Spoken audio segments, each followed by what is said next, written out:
Welcome to this explainer. Okay, I am absolutely thrilled to be here with you today because we're looking at something that fundamentally impacts every single one of us, and that is love. Today, we're drawing on some truly phenomenal insights from matchmaker Paul C. Brunson's recent appearance on the Diary of a CEO. We're going to explore exactly how we can use relationship science, hard data, and psychology to completely transform how we approach modern romance. Now, I need you to be incredibly honest with yourself for a second here. Are your current dating and relationship habits actively sabotaging your own happiness? Because let's face it, most of us are walking around with the foggiest glasses imaginable when it comes to love. We make irrational decisions, we repeat these deep generational cycles, and then we just kind of wonder why we end up feeling so isolated. Well, today we are going to completely clear that fog. Okay, let's dive into this. Here is the chronological relationship journey we are going to explore today. Number 1, the power of weak ties. 2, redefining the first date. 3, the dating feedback loop. 4, decoding your attachment style. And finally, number 5, mastering the love languages. First up, part 1, the power of weak ties. This is all about finding that special someone. So think about this. Where do you actually meet your future partner? Most people just automatically assume it's going to be through their absolute best friend, right? But sociologist Mark Granovetter's weak tie theory proves that is actually completely backward. You see, your closest 5 friends, well, they already know the exact same people you do. If you want a massive breakthrough, you've got to invest in your 120th or 130th friend, your weakest ties. In fact, incredibly successful people like Oprah or billionaire Enver, they do this constantly. They're always hosting massive dinners with a rotating buffet of acquaintances just to expand those networks. And expanding those weak ties is exactly how the big stuff happens. It literally opens the door to massive life events. I'm talking about landing huge business deals, scoring rare event tickets, and yes, this is exactly where you are most likely to be introduced to your future spouse. Think about the proverbial 45-year-old lonely investment banker, right? The guy who has a Ferrari but sits in a massive mansion completely alone. If he wants to escape that isolation, he doesn't need to try and force a super intense bond with one person immediately. No, he needs to get out there and start actively building a wider community of weak ties. Moving right along to part 2, redefining the first date. Let's look at the early dating phase. So let's say you've met someone. Awesome. But wait, is your approach to the first date completely wrong? Because relationship science suggests a lot of us are setting ourselves up to fail right out of the gate. The traditional date is honestly a bit of a trap. You sink a ton of money into this fancy, alcohol-heavy dinner, and suddenly expectations are so high it turns into a high-stakes interview. You literally start looking for flaws, like silently criticizing their trainers, just to justify your investment.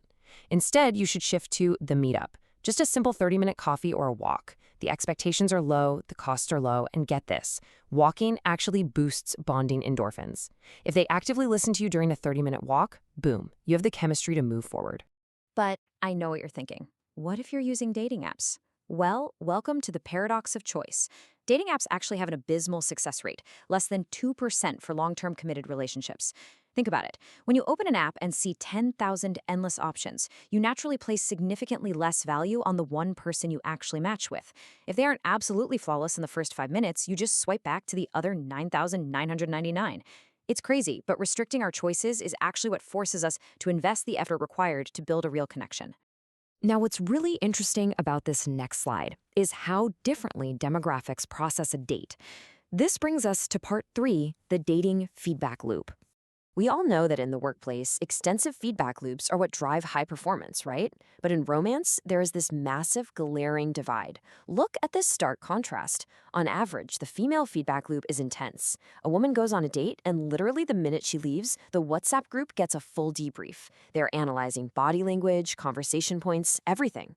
And because of that, they adapt and become much better daters. But the average male feedback loop, it's completely internalized. A guy might casually tell one buddy, yeah, it was fun. And that is literally it. Zero analysis, total stagnation. And that brings us to a frankly staggering number, 15. Because they don't have this feedback loop, many men will go 10 to 15 years with absolutely zero critical feedback on their dating performance. Think about that. They spend over a decade entirely in their own heads, completely clueless as to why things aren't working out, just repeating the exact same awkward body language or poor communication skills over and over again. Okay, on to part 4, decoding your attachment style. This is all about understanding yourself. If you want to build a real intimacy, you absolutely must understand your core psychology. And guess where that comes from? It's shaped by the very first model of love you ever witnessed, your parents. Basically, there are three primary attachment styles. A secure person felt a sense of safety growing up, so they naturally trust easily as an adult. But if your parents loved you inconsistently, that breeds the anxious attachment style. This is the adult who's constantly seeking validation or texting a bit aggressively. And if you experienced a real emotional void growing up, you become avoidant, fiercely independent, distant, and extremely quick to run away from any emotional heat. And this brilliantly illustrates an observation Paul Brunson made.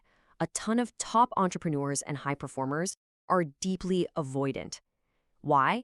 Because their childhood environments essentially force them to be self-reliant. Now, that makes them incredibly successful in business, but often terrible at emotional intimacy. So, if you want a real lasting relationship, you have to consciously identify your style and start doing the really uncomfortable work of articulating your emotions. Finally, we reach part 5, mastering the love languages. Let's talk about long-term maintenance. So you've successfully navigated the early dates and you've built real intimacy. Great. But how do you actually maintain it over decades? You've probably heard of the 5 and 7-year itch, right?